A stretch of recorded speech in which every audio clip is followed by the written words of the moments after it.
छठ के बाद बिहार में होगा चुनाव, कितने चरणों में होगी वोटिंग।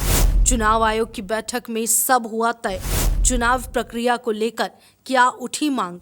बिहार चुनाव को लेकर पटना में चुनाव आयोग ने बैठक आयोजित की। इस बैठक में तमाम राजनीतिक पार्टियां कम चरणों में चुनाव के लिए राजी थी। एनडीए ने मांग की कि इस चुनाव को सिर्फ एक चरण में संपन्न कर दिया जाए। वहीं विपक्ष ने कहा कि 2 चरणों में चुनाव करवाना ज्यादा सही रहेगा। बड़ी बात यह रही कि सभी पार्टियों ने छठ के बाद चुनाव कराने को लेकर एक मत दिखाई है। जानकारी के लिए बता दें कि 2020 के बिहार विधानसभा चुनाव में 3 चरणों में चुनाव संपन्न किया गया, लेकिन इस बार चुनाव आयोग पहले ही कह चुका है कि कम चरणों में चुनाव कराने की कोशिश होगी।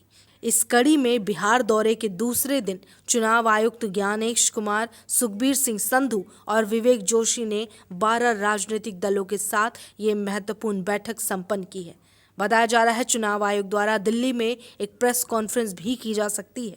ऐसे कयास लगाए जा रहे हैं कि अगले हफ्ते के शुरुआती दिनों में ही बिहार चुनाव की तारीखों का ऐलान हो जाएगा। एक जारी बयान में चुनाव आयोग ने कहा कि पार्टियों ने मांग की है कि बिहार में चुनाव छठ के बाद होने चाहिए, जिससे वोट प्रतिशत बढ़ सके, क्योंकि उस वक्त सभी लोग घर आए होंगे।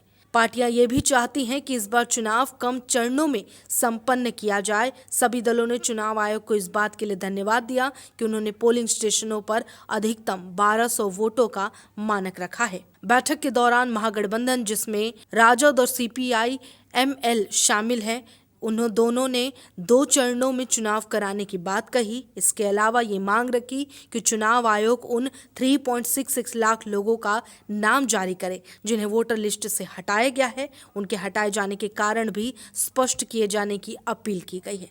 बैठक के बाद राजद प्रवक्ता चितरंजन गगन ने कहा कि हमारी तरफ से 2 चरणों में चुनाव कराने की मांग की गई है। हमने इस बात पर भी चिंता जताई कि एसआईआर को लेकर चुनाव आयोग पूरी तरह से पारदर्शी नहीं है और सभी तक वोटर लिस्ट से हटाए गए नामों का स्पष्ट कारण नहीं मिला। हम चुनाव आयोग से अपील करते हैं कि वो तुरंत इलेक्टोरल फोटो आइडेंटिटी कार्ड नए वोटरों के लिए जारी करें। उन्होंने ये भी कहा कि नीतीश कुमार द्वारा लगातार चुनाव से ठीक पहले कई घोषणाएं की जा रही है और कुछ अधिकारियों का बिना कारण ट्रांसफर किया जा रहा है। एसआईआर की प्रक्रिया पर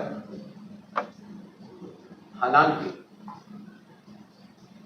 सोशल मीडिया पर कुछ बातें कही जरूर गई, लेकिन एक ये बात भी सत्य है कि बिहार के लगभग 7 करोड़ 42 लाख मतदाताओं ने इसका स्वागत भी किया है और बढ़ चढ़कर हिस्सा लिया है। इसीलिए आपके माध्यम से बिहार के सभी मतदाताओं का मैं बहुत बहुत धन्यवाद भी करना चाहता हूं।